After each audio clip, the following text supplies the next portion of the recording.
नमस्कार मित्रांनो, तुमचे स्वागत आहे श्री स्वामी समर्थ. मित्रांनो, 4 डिसेंबर गुरुवारच्या दिवशी दत्त महाराजांची जयंती आहे. स्वामी भक्तांसाठी, स्वामी सेवेकरांसाठी अत्यंत पवित्र पावन असा हा दिवस असतो.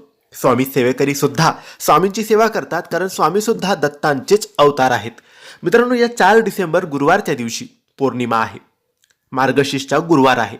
भरपूर महिलांचे, पुरुषांचे गुरुवारी उपवास सुद्धा असतात. तर या दिवशी तुम्हाला काही उपाय, काही गोष्टी, काही सेवा करायच्या आहेत. दत्त जयंतीच्या दिवशी एक नारळ इथे ठेवायचा, हा नैवेद्य दाखवायचा, हे स्तोत्र वाचायचे आणि हा मंत्र बोलायचा. मित्रांनो, नैवेद्य कोणता दाखवायचा? तर मित्रांनो, दत्त जयंती ही सणासारखी असते. स्वामींना पूजनासाठी, त्यांची सेवा करण्यासाठी अत्यंत पवित्र पावन दिवस असतो. एक पूजेचे नारळ घ्यायचे.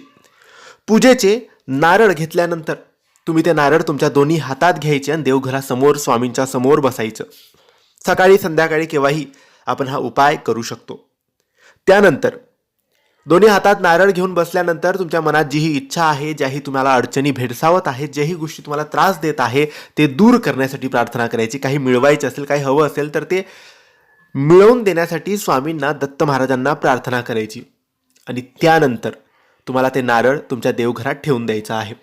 स्वामींच्या समोर ठेवून द्यायचं, दत्त महाराजांच्या समोर ठेवून द्यायचं.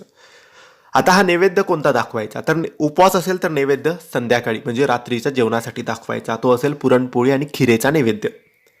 स्तोत्र, दत्तात्रय स्तोत्र वाचा किंवा अक्कलकोट स्वामी स्तोत्र वाचा या दिवशी. आणि मंत्र कोणता बोलणार? तर मंत्र खूप महत्त्वाचा आहे. मंत्राचा जप एक माळ तुमच्याकडून झाला पाहिजे. ओम द्राम दत्तात्रयाय नमः, ओम द्राम दत्तात्रयाय नमः या मंत्राचा जप एक माळ तुम्हाला करायचा आहे. तर नक्की एक नारळ तुमची इच्छा, तुमची अडचण सांगून प्रार्थना करून देवघरात ठेवा. पुरणपोळी खिऱ्याचा नैवेद्य दाखवा. अक्कलकोट स्वामी स्तोत्र किंवा दत्त स्तोत्र वाचा. ओम द्राम दत्तात्रयाय नमः या मंत्राचा जप करा. जो नारळ आपण ठेवतो तो दुसऱ्या दिवशी तुम्ही कोणाही गरीब व्यक्तीला दान करा, मंदिरात जाऊन ठेवा किंवा वाहत्या पाण्यात विसर्जन करा. त्याला खायचं नाही, फोडायचं नाही. जसं आहे तसं त्याला बाहेर दुसऱ्या दिवशी पण 5 तारखेला करायचं आहे. अशा रीतीने ही सेवा, ही मंत्र, हा उपाय तुम्हाला करायचा आहे. तर मित्रांनो, तुम्हाला माहिती आवडली असेल तर लाईक आणि शेअर करा. काही प्रश्न असतील तर कमेंट्सद्वारे विचारा. आमच्या चॅनलला सबस्क्राईब करायला विसरू नका. धन्यवाद. श्री स्वामी समर्थ.